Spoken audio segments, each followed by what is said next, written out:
찬송하시겠습니다. 찬송가 94장입니다.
마가복음 9장 1절에서 13절 말씀입니다. 마가복음 9장 1절에서 13절 말씀. 또 그들에게 이르시되 내가 진실로 너희에게 이르노니 여기 서 있는 사람 중에는 죽기 전에 하나님의 나라가 권능으로 임하는 것은 볼 자들도 있느니라 하시니라. 예수께서 야곱과 요한을 데리고 따로 높은 산에 올라가셨더니 그들 앞에서 변론되사 그 옷이 광채가 나며 세상에서 빨래하는 자가 그렇게 희게 할 수 없을 만큼 매우 희어졌더라. 이에 엘리야가 모세와 함께 그들에게 예수와 더불어 말하노라. 베드로가 예수께 고하되 라비여 우리가 여기 있는 곳이 좋사오니 우리가 초막셋을 짓되 하나는 주를 위하여 하나는 모세를 위하여 하나는 엘리야를 위하여 하사이다 하니 이는 그들이 몹시 무서워하므로 그가 무슨 말을 알지 못하더라. 마침 구름이 와서 그들을 덮으며 구름 속에서 소리가 나되 이는 내 사랑하는 아들이니 너희는 그의 말을 들으라 하는지라. 문득 둘러보니 아무도 보이지 아니하고 오직 예수와 자기를 둘이었더라. 그들이 산에서 내려올 때에 예수께서 경고하시되 인자가 죽은 자 가운데서 살아날 때까지는 본 것을 아무에게도 이르지 말라 하시니 그들이 이 말씀을 마음에 두며 서로 논의하되 죽은 자 가운데서 살아난 것이 무엇일까 하고 이에 예수께 묻자와 이르되 어찌하여 서기관들이 엘리야가 먼저 와야 하리라 하나이까. 일세 엘리야가 먼저 와서 모든 것을 회복하거니와 어찌 인자에 대하여 기록하기를 만군하라고 멸시를 당하리라 하느냐. 같이요. 그러나 내가 너희에게 이르노니 엘리야가 왔을 때 기록된 바와 같이 사람들이 함부로 변호하느니라 하시니라. 아멘. 할렐루야. 아멘. 대형 마트나 아니면 코스코 같은 그런 매장에 가게 되면 시식 코너가 있습니다. 특별히 신상품이 나오게 되면 홍보 차원에서 그 음식 먹을 수 있는 것들을 익혀서 또는 쪄서 후라이팬에 이게 만들어서 그래서 사람들에게 먹어보라고 그래서 조금씩 컵에 담아서 그것을 이제 주게 되면 먹어본 사람들이 살까요 안 살까요? 다 사는 것은 아닌데 그래서 맛을 보면서 야 이거 맛있겠다 한번 먹어보자 뭐 그런 것으로 인해서 이제 그 제품을 사게 되는 그런 일들을 보게 되는데 오늘 이 예수님께서 산에 올라가서 모습이 변화됐다 이렇게 우리에게 이야기를 하고 있어요. 이 모습은 어떤 면에서는 이제 우리가 갈 천국에 대해서 잠시 보여주는 그런 모습이 아니겠는가 하는 생각을 갖게 되는데 자 우리가 가지고 있는 이 성경이 처음 만들어질 때 구약이나 신약이나 어떤 장절이 있는 게 아니고 그냥 쭉 쓴 거예요. 쭉 써서 그런데 후대에 이게 읽기가 불편하기도 하고 그래서 먼저는 장을 만들었어요. 1장, 2장, 3장. 그러다가 또 장만 만들어서는 또 읽기도 또 불편한 것 같아서 절을 만들기도 하고 그게 이제 지금 우리가 가지고 있는 성경인데 그러다 보니까 어느 때는 그 절을 자르거나 장을 이렇게 나눌 때 좀 위아래가 이게 안 맞는 그런 경우도 있어요. 오늘 읽은 성경을 보면 우리가 가지고 있는 성경이 이제 좀 더 많이 이게 표시가 많이 되어 있는데 원래는 1절은 2장 끝부분에 붙어 있어야 그러니까 9장의 시작은 2절부터 이제 시작이 돼야 그게 이제 이야기가 스토리가 맞게 된다 이렇게 우리가 생각해 볼 수가 있고 1절을 잠깐만 생각해 보면 이제 목숨이 귀하다 천하보다 귀한 것은 목숨이다 또 나를 따르려면 자기를 부인하고 자기의 주어진 십자가를 지고 나를 따르라 이렇게 쭉 말씀하신 다음에 너희 중에는 지금 이 자리에 하나님 나라를 볼 사람도 있을 것이다. 이제 그런 말씀으로 이제 그 8장이 맞춰지게 돼요. 하나님 나라를 볼 사람이 그러니까 예수 그리스도의 재림을 맞이할 사람이 있을 수 있다. 이렇게 얘기를 해요. 이게 지금 우리에게도 진행형이에요. 우리에게도 우리의 믿음은 항상 재림하시는 예수 그리스도를 기다리며 천국의 완성을 바라보면서 우리가 신앙생활하는데 우리는 우리 생각으로는 우리 짐작과 우리의 판단으로는 우리가 죽을 때까지 예수님이 안 오실 거다. 이런 생각을 가지고 신앙생활하는 경우가 참 많아요. 근데 그 반대로 생각해야 돼. 우리가 살아있는 동안에도 언제든지 예수님은 오실 수 있는 분이고 오늘이라도 아니면 올해라도 예수님이 오실 수 있다. 그건 우리가 정하는 것이 아니고 예수님 말씀하시잖아요. 마태복음 28장에서 그때와 그 시는 오직 아버지만 알고 계시다. 천사들도 모르고 심지어는 아들도 모르고 그 아버지만 알고 계신 그때, 그러니까 어떤 면에서 이 마가복음이 쓰여질 때는 또는 사도 바울의 초기 선교 활동을 하면서 가지고 있었던 그 어떤 교리 중에 하나가 긴박한 종말론이에요. 긴박한, 그러니까 곧 예수님이 재림하신다. 사도행전 1장에서 감람원에서 예수님 올라가셨을 때 두 천사가 나타나서 너희가 본 그대로 다시 오실 것이다. 그 모습으로 오실 것이다.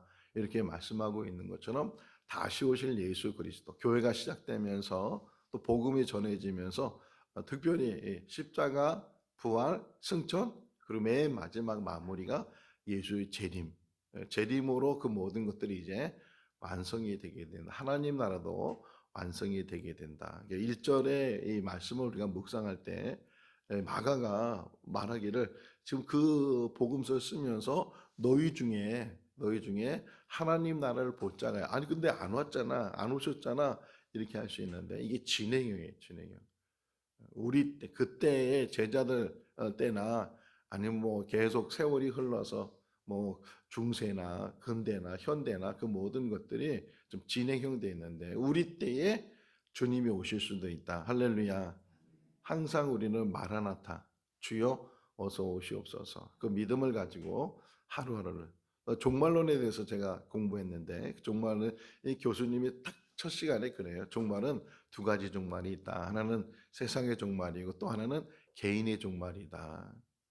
우리 종말이 언제인지 모르고 세상의 종말이 언제인지 모르지만 그러나 항상 우리의 믿음은 주님이 다시 오는 그 때를 기다리면서 천국의 완성을 기다리면서 천국에 이르는 그런 삶을 우리가 살아야 되는 줄로 믿습니다. 자, 누가복음을 보게 되면 이 변화산에 대한 이야기가, 누가복음 시작은 기도하기 위해서, 그러니까 기도하기 위해서 높은 산에 예수님이 올라가셨는데 제자들을 다 데리고 가신 것이 아니고 세 명만, 베드로, 야고보, 요한, 왜 세 명만 데리고 갔을까? 야이로의 집에 들어갔을 때도 이 세 명만 데리고, 특별히 이렇게 겟세마네 동산에서 기도할 때도 이 세 명은 따로 또 떨어뜨려서 기도하게 하시고, 이런 이야기를 가끔 보면서 왜 차별을 했을까 이런 생각도 들게 되는, 뭐 뜻이 있겠죠. 의미가 있고 뜻이 있고. 그런데 오늘 새벽에 이 말씀을 다시금 묵상하면서 이런 생각이 들었어요. 12명의 제자 중에서 제일 먼저 순교한 사람이 야고보예요. 그리고 맨 마지막까지 산 사람이 요한이에요. 근데 그 가운데 껴있는 사람이 베드로다. 어떤 면에서는 야고보는 특별한 어떤 제자의 대우를 받아서 특별한 사건이나 이런 데 간 사람이에요. 그러면 이 특별한 일들을 본 사람이 있다면 좀 오래 살아서 그걸 더 많은 사람들에게 전해주면 더 유익할 수 있을 텐데, 근데 그냥 그 교회가 시작되면서 헤롯이 제일 먼저 죽인 사람이 야고보였거든요. 야고보를 죽였어요.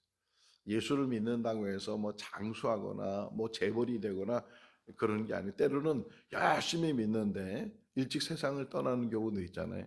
참 훌륭한 목사님이신데 설교도 잘하고 목회를 잘하는 목사님인데 갑작스럽게 세상을 떠나는 그런 분도 없지 않아 있는데, 이건 하나님의 어떤 섭리 가운데 있는 일이지만 어떤 상황이든지 그 특별한 일을, 특별한 계시를 다 본다 할지라도 때가 되면 또 하나님의 어떤 섭리 가운데서 일찍 세상을 떠날 수도 있고, 또 한면에 또 사도 요한처럼 다른 제자들은 다 순교를 했는데 이 사도 요한은 늙을 때는 90이 넘고 뭐 몇 살에 세상을 떠난지 모르지만 어쨌든 모든 학자들이 말하기를 사도 요한은 90 이상을 살았다는 게, 그러면서 밤모섬에 유배도 당하기도 하고 다시 에베소로 와서 그 에베소 교회에서 목회도, 제가 에베소를 가보니까 그 에베소 교회 터 다 무너져 있죠. 무너져 있는 터에 그 안에 사도 요한의 무덤이 있다고 이렇게 표시가 되어 있어요. 사도 요한의 무덤이다 표시가 돼. 어쨌든 그 사도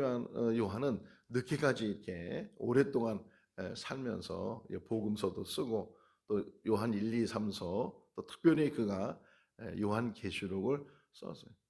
변화산에서 한번 이게 예수님의 변화된 모습을 본 사도 요한인데, 이제 정말 그 천국을 완전히 본 건 아니지만 환상 가운데 또 계시 가운데 보여주시는 것, 그것을 이제 보고서 그것을 쓴 것이 요한계시록이에요. 자, 근데 보면 또 재밌는 게 마태, 마가, 누가에는 이 변화산 이야기가 있어요. 근데 요한복음에는 변화산 이야기가 기록되어 있지 않았어요. 충분히 이 마태, 마가, 누가복음에 설명이 되어져 있기 때문에, 또 이렇게 기록이 되어져 있기 때문에 요한복음에는 기록하지 않고, 또 반면에 요한계시록에는 그런 서신, 어떤 계시록이고 예언서고, 그런데 그 글을 통해서 천국이 어떤 곳인가를 우리에게 보여줬다. 자, 누가 보면은 예수님이 산에 왜 올라가셨다고요? 기도하기 위해서. 기도하기 위해서 올라가셨는데, 근데 거기 표시에 또 보게 되면 이 마테마가 누가를 이제 한꺼번에 같이 보면 더 이 이야기를 재밌게 볼 수가 있는데, 자고 있었어요. 겟세마네 동산에서도 이 베드로, 야고보, 요한을 따로 이렇게 앉혀서 너희가 깨어 있으라고, 이 깨어 있으라는 의미 속에는 같이 기도하자, 그런 의미가 있었는데, 자고 있었던 것처럼 여기 올라가서도 그냥 피곤하니까 낮에 많은 사람들과 대화해야 되고 뭐 이러니까 정말 밥 먹을 겨를도 없고 쉴 겨를도 없으니까 그냥 어디 그냥 앉으면 그냥 자기도 모르게 눈이 감겨지게 되고 잠이 오니까, 그러는 가운데 갑자기 그냥 확 밝아지는 거예요. 확 밝아지면서, 그래서 오늘 여기 3절 한번 읽어볼까요? 그 옷이 광채가 나며 세상에서 희게 할 수 없을 만큼 매우 희어졌다. 예수님께서 입고 계신 옷, 예수님의 옷이 여러 벌 있는 게 아니고 그냥 단벌 신사잖아요. 단벌, 그냥 그 옷이 뭐 언제 빨래했는지도 모르게 그런 옷을 그냥 계속 예수님 입고 다니셨는데, 그 변화산에 올라가서 기도 중에 그냥 갑자기 예수님의 옷이 휘어졌는데, 어느 세상에서 빨래한 것에 그 흰 것보다 더 휘어진 그런 옷을 예수님이 입고 계셨고, 또 마태복음하고 누가복음에서는 예수님의 얼굴이 변화됐다. 누가복음에서 예수님의 얼굴이 변화됐다 이렇게 표현하고, 마태복음에서는 예수님의 얼굴이 해같이 빛났다. 얼굴에서 막 광채가 나고 빛이 나고, 이 말씀 속에서 두 가지를 우리가 알 수 있는 것 중에 하나가, 천국은 어떤 곳인가, 뭐 우리가 가봐야 이제 더 정확히 알게 되고 할 텐데, 첫 번째는 천국은 깨끗한 곳이다. 그래서 회개하라는 거예요. 죄가 있고 흠이 있고 뭔가 문제가 있는 것 가지고는 천국에 들어갈 수 없으니까 깨끗해졌다. 근데 요한계시록 우리에게 설명해 주는 게 그 깨끗하는 방법을 가르쳐 줬어요. 어떻게 깨끗하냐? 깨끗해져야 되는데 이 더러워진 거, 지금도 우리 흠이 많잖아요. 또 감춰진 죄가 많고 이게 드러나기만 하면 정말 우리는 쥐구멍이 100개라도 모자를 봤는데, 그런 몸, 그런 삶을 가지고 지금 천국에 가야 되는데 어떻게 깨끗해질 수 있냐? 어떻게 해결할 수 있겠느냐? 딱 한 가지라는 거예요. 주님의 보혈로. 그래서 우리가 십자가를 바라보고 이 사순절 기간 동안에 이 경건의 훈련을 하는 게, 아무리 마르틴 루터가 종교개혁했을 때 그가 깊이 깨달은 게 뭐였냐면, 그 가톨릭은 지금도 마찬가지지만 가톨릭은 구원론에 대해서 어떻게 설명하냐면 네 믿음과 행위예요. 그러니까 믿음을 강조하긴 강조해. 강조하지만 행위가 따라와요. 행위가 덧붙여. 그래서 면죄부 팔고 다 이런 게 행위에 들어가는 건데, 그때 루터도 신부님이었잖아요. 가톨릭 신부님이었는데, 그가 대학 교수이기도 하고, 이게 어디 이제 성당을 하는데 그 성당이 높은 거예요. 막 높아가지고 계단이 얼마나 많은지. 근데 거기는 성당 그 올라갈 때 무릎을 꿇고 올라가는 게 계단을. 그러니까 무릎 꿇고 올라가는 게 얼마나 무릎이 아프고 막 그러겠어요. 그러면서 느꼈어요. 야, 이렇게 한다고 이게 구원을 받는 건가? 물론 금욕하고 어떤 뭐 경건의 훈련을 하고 어떤 육체적인 고통을 통해서 자기가 더 깨달으면 깨달음이 되지만, 이게 구원의 어떤 행위인가 하는 회의감도 느끼게 돼요. 그러면서 그가 대학교에서 강의할 때 많이 강의한 과목이 로마서와 그리고 시편이었어요. 예, 로마서를 계속 강의하면서 이신증인가 거기서 이제 그 눈이 확 띄어지게 되고, 그래서 믿음으로 구원받는 거지 어떤 행위로 구원받는 것이 아니다.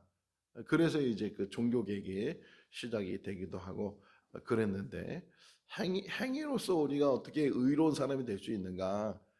사도 바울이 고백하잖아요. 로마서에서 7장에 보게 되면 오라 나는 공고한 사람이로다.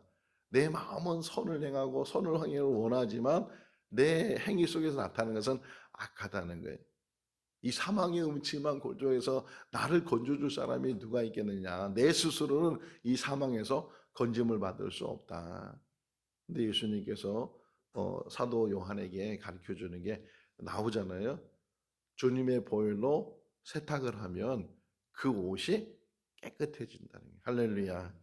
주님의 보혈은 빨간색인데 빨간 피로 이렇게 세탁을 했는데도 불구하고 옷은 휘어지게 된다. 기적이죠. 기적이고 주님만 하실 수 있는 일.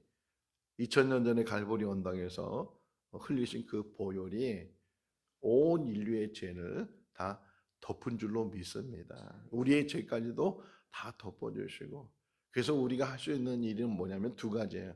하나는 회개하는 일과 또 하나는 감사하는 일이에요. 엎드려서 회개하고 늘 오늘 잠깐 제가 일찍 와서 책을 한 권 봤는데 잠깐 그 나오는 주님 나오는 그 구원 경영에 나오는 이야기 중에 하나가 일과에 나오는 이야기인데 그 이유가 뭐냐면 우리가 제일 먼저 해야 될 게 보혈의 진리를 깨닫는 거예요. 보혈. 날마다 그것도 날마다예요.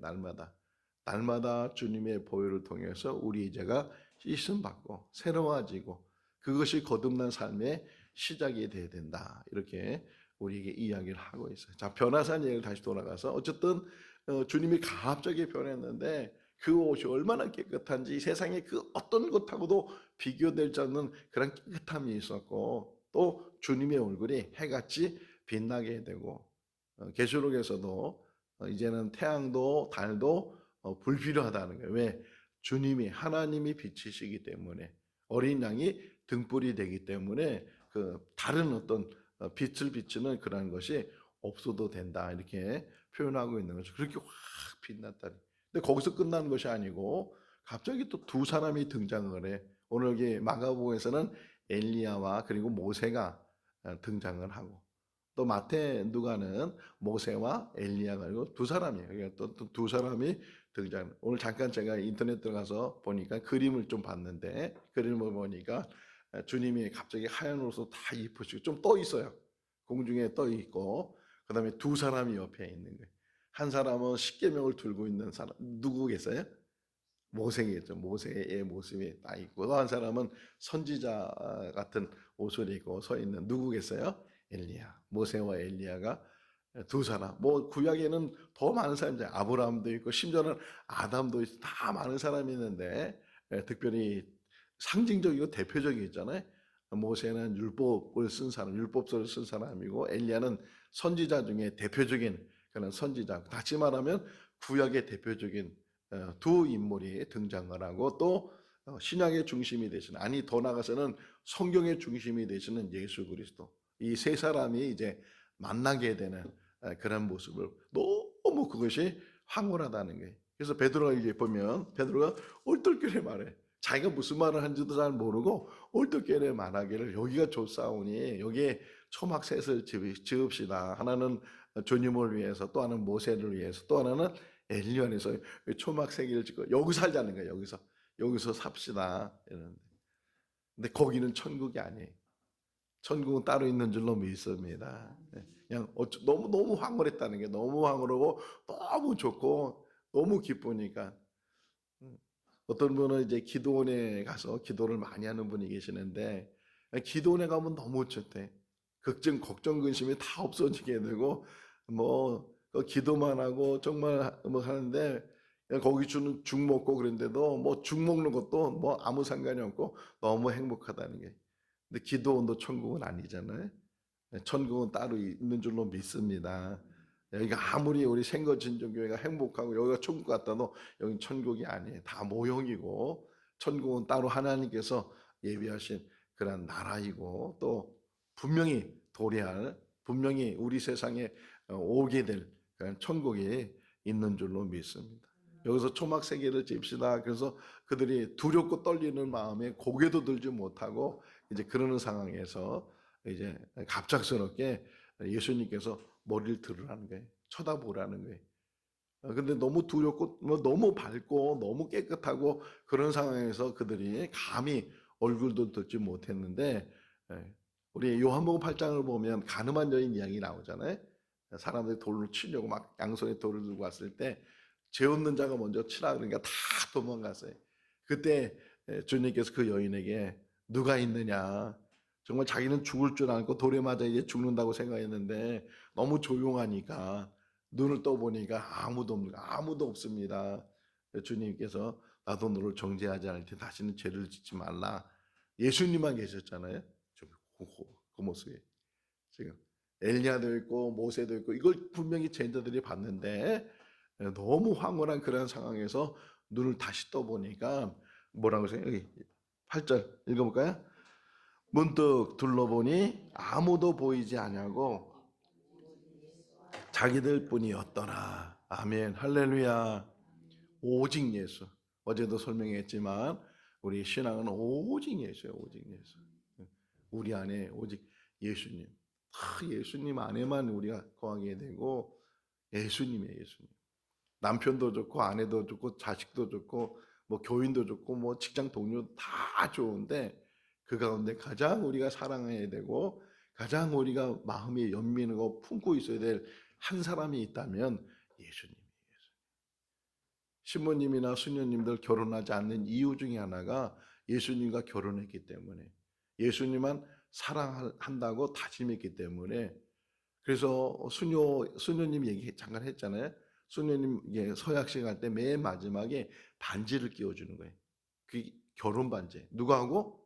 예수님하고 결혼 반지. 혼인 잔치가 일어난 어린 양의 혼인 잔치 이렇게 표현하잖아요. 요한계시록에 우리가 예수님은 신랑 되시고 우리는 신부 되는 우리 신앙 가운데 오직 예수의 진리를 깨닫게 되면 흔들림이 없어요. 사람 때문에, 누구 때문에, 목사님 때문에, 무슨 성도 때문에 흔들림이 없어요. 오직 우리가 사랑하고 우리의 어떤 믿음의 대상이고 중심이 되시는 분은 예수님이시다. 사람은 조속간에 변한다고 늘 얘기하잖아요. 오늘 좋다고 하는 사람이 언제 또 싫다고 변할지 모르고 그게 사람의 모습들인데 영원히 변함이 없어요. 야고보 1장에 나오는 것처럼 하나님은 회전하는 그림자가 없으신 분이다. 변치 않으시고 회전하는 그림자, 등돌림이 없다는 게, 등돌림 없이 항상 변함없는 그 사랑으로. 우리 이강래 전사님이 저한테 칭찬하는 것 중에 하나가 우리 목사님은 변함이 없다고, 똑같다고. 너무 감사한 마음. 근데 늘 그거 지키는 게 어려워요. 늘 변함없이 그냥 늘 정도를 걸어가고 뭐 어떤 일이 일어나도 거기 흔들림 없이 늘 변함없이 가는 거. 이게 이제 우리가 훈련되면 삶에 흔들림 없이 끝까지 그 믿음으로 가거든. 주님이 그런 분이고 지금 여기서 우리 교훈해 주는 게 오직 예수님만 보였다는 게, 우리 눈에도 예수님만 보일 수 있기를 바랍니다.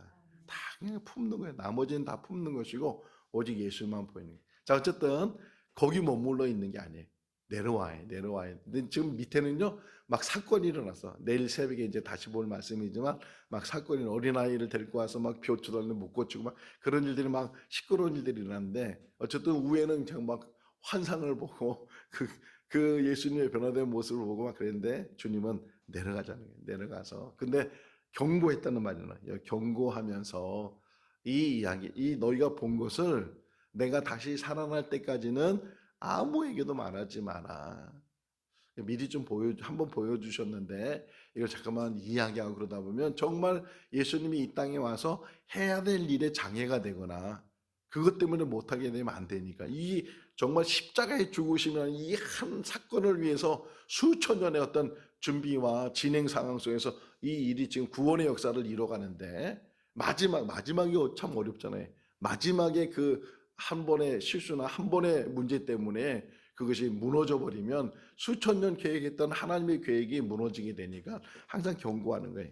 경고해서 내가 죽었다가 다시 살아날 때까지는, 적어도 살아날 때까지는 이 이야기를 하지 마라. 그래서 그들이 뭐예요? 10절에 보면 그것을 마음에 두었다. 마음에. 우리가 천국을 어디다 둬야 된다고요? 마음에 둬야 돼. 할렐루야. 우리 마음이 천국이 된 마음에 돼. 사람들은 알지 못한다. 우리가 왜 이렇게 신앙생활하고 있는지, 왜 이렇게 기뻐하는지. 제가 군대에 있으면서 이게 제 고참이 그래. 야, 너는 술도 안 먹고 담배도 안 피는데 왜 이렇게 싱글벙글이냐. 모르잖아. 그들은 모르고 이 신앙생활하는 게 모르 기쁨은 모르니까. 우리의 기쁨이 천국에 있고 예수 안에 있고 아무리 어려움을 당해도 흔들림이 없으면 주님이 살아계시다. 하나님이 살아계시다. 부활할 때까지 너희들은 그래 또 그걸 이해를 못하는 거예요. 10절, 11절 한번 같이 읽어볼까요? 10절, 11절. 그들이 말씀을 마음에 두며 서로 문의하되 죽은 자 가운데서 살아나는 것이 무엇일까 하고 예수께 묻자와 이르되 어찌하여 하나이까. 마음에 두고서 어떻게 사람이 죽으면 끝이지 또 죽은 사람이 어떻게 다시 살아난다고 할까? 이게 아직도 의문스럽고 잘 모르는데 또 그 말을 묻기가 또 나쁘니까 엘리야는 문제를 툭 건드렸어요. 아니 엘리야가 먼저 와야 된다고 하는데 이거 무슨 의미 있습니까? 이게 있는데 말라기 3장 1절에 보게 되면 먼저 보내는 자 이야기나. 그래서 4장에서도 엘리야를 보내겠다 이렇게 예언되는 말씀을 보는데 엘리야가 왔다는 거예요. 지금 왔는데 엘리야는 누구를 가리키는 거야? 세례 요한을 가리킨다 이렇게 얘기를 해요. 세례 요한이 왔는데 세례 요한이 주님의 길을 예배할 뿐만 아니라 회개를 강조하고 이 다시금 여기 회복이란 말이 나와요. 12절에 보기에는 엘리야가 먼저 와서 모든 것들을 회복시키려고 하는데도 불구하고 사람들이 그것을 깨닫지 못하고 받아들이지 못했다. 심지어는 13절 끝부분에 보게 되면 함부로 행했다. 함부로. 이 말에 참 이게 묵상이 됐어요. 오늘 이 새벽에 함부로 우리가 이 땅에 살면서 조심해야 될 것 중에 하나가 함부로 말하고 함부로 행동하고 함부로 판단하고 이 함부로란 말이 나오죠. 함부로 대우했다 이런 말들. 지난 주일날 우리가 설교 들은 끝부분에 뒤에 우리가 두 가지만 잘해도 참 신앙인이 되고 심지어는 성자라는 말을 된다. 첫 번째가 뭐예요? 남을 무시하지 마라. 이게 함부로 대하지 말라는 거죠. 남을 무시하지 마. 어떤 사람이라도 심지어 어린아이들에도 함부로 하지 마라. 제가 우리 가족통에 있거든요. 가족통에 아버지잖아요. 그리고 우리 자녀들이잖아요. 가족통에는 적어도 제가요 존댓말을 써요. 물론 대화하고 전화하고 이럴 때는 이렇게 존댓말을 잘 안 쓰지만 존댓말을 쓰고 누구든지 누구에게든지 우리 그 조카 되는 정도의 그 아이가 미국에서 지금 살고 있는데 가끔 톡이 와요. 제가 존댓말을 썼어요. 그러니까는 왜 목사님 저한테 이렇게 존칭어를 쓰냐고 존댓말을 쓰냐고 그래서 쭉 설명해 줬어요. 함부로 대하지 마라. 하대하다 보면 막 반말을 하고 막 그러다 보면 자기도 모르게 사람을 낮춰보거나 이렇게 좀 돈 있는 사람들 이 거만해지면은 막 사람들에게 반말하고 그러잖아요. 나이 상관없이 막 반말하기도 하고 좀 배운 사람이 안 배운 사람이 무시하기도 하고 이렇게 오늘 마지막 제가 묵상된 게 함부로 대했다. 이게 예수님의 책망 속에 예수님의 말 속에 우리에게 주는 교훈이다. 심지어는 결론이 뭐냐면 심지어는 자기에게도 함부로 하지 마라. 자기가 자기에게 함부로 다니지 말고 무시하지 말라는 게 자기가 자기를 무시하 이걸 자격지심이라고 하는 경우도 있고 그러잖아요. 자기가 자기를 학대하고 자기가 자기를 사랑하지 못하고 미워하고 그러다 보니까 자기를 잘 간수하지도 못하고 잘 이렇게 케어하지도 못하는 일들이 많이 있다. 우리가 이 땅에 사는 날 동안 귀해요, 귀해. 나 자신도 귀하고 내 옆에 있는 사람도 귀하고 모든 게 하나님이 만드시면서 심히 보시기에 좋았다 이렇게 말씀한 것처럼 다 귀해, 다 귀해. 이 귀함을 통해서 오늘 결론이 그거예요. 천국이 반드시 있을 것이고 그 천국을 보여줬는데 얼마나 깨끗한지 얼마나 밝은지 이걸 반대로 생각했어요. 세상은 얼마나 더러운지 더러우면 천국에 갈 수 없다. 어두우면 천국에 갈 수 없다. 오직 깨끗하고 밝음이 있는 그 천국을 향해서 우리가 십자가 붙들고 주님의 보혈로 가는 줄로 믿습니다. 믿음 안에 승리해 나가는 우리 모두가 다 될 수 있기를 주님의 이름으로 축원합니다. 기도하겠습니다. 사랑이 많으신 하나님 아버지, 오늘도 새날 주시고 생명 주시고 또 주님의 전을 사모하는 마음을 주셔서 이곳까지 달려 나올 수 있도록 은혜 베풀어 주신 것 감사합니다. 사순절 기간 동안에 주님의 십자가의 도를 깊이 깨닫게 하여 주시고 주님의 보혈의 의미가 무엇인지 주님의 보혈의 역사가 무엇인지를 알게 하여 주시옵소서. 온전히 거듭나게 하시고 우리의 더럽고 추악하고 부끄러운 모든 죄가 주님의 보혈로 다 씻음 받아서 흰 눈보다 더 희어지게 하시고 어느 옷보다 더 깨끗한 옷으로 세마포를 입는 우리들 되게 하여 주시옵소서. 천국의 발복을 깨닫게 하시고 천국을 향해서 나가는 발걸음이 실족함이 없게 해주시고 믿음 안에서 날마다 승리해 나가게 하여 주시옵소서. 오늘 하루의 삶도 주님께 의탁드리옵고 예수 그리스도 이름으로 기도하옵나이다. 아멘. 마쳤습니다. 자유롭게 기도하시기 바랍니다.